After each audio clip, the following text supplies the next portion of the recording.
Pekný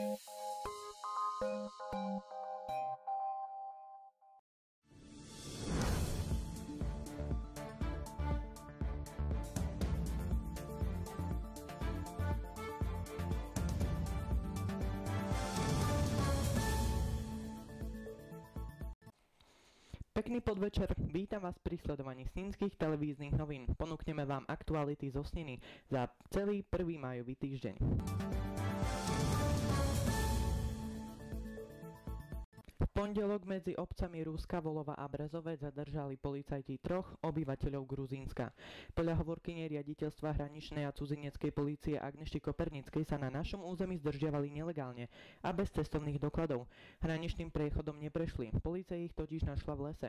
A keďže sa na našom území zdržiavali nelegálne, z územia Slovenskej republiky boli vyhostení.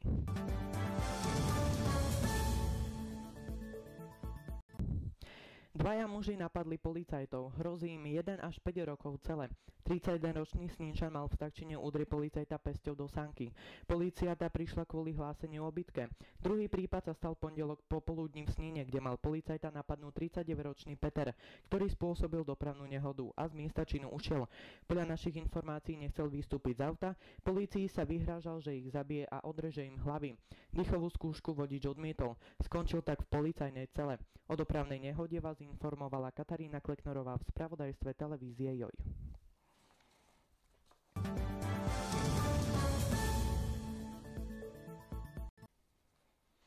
Z bývalej zápasníckej haly v Sníne by chceli vybudovať klzisko. Budova je nevyužívaná a preto sa rozhodli využiť ju na ľadovú plochu. Poslanci aj s primátorom mesta Štefanom Milovčíkom sa stretli priamo v hale. Ak by z bývalej zápasníckej haly malo byť klzisko, musela by sa budova zrekonštruovať zvonka aj zvnútra.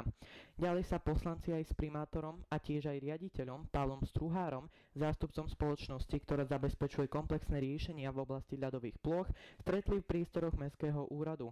Prítomných zaujímala cena, energetická náročnosť, ale aj údržba plochy.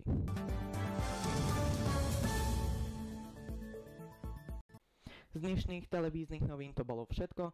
O týždeň vám ponúkneme taktiež najnovšie informácie. Dovidenia.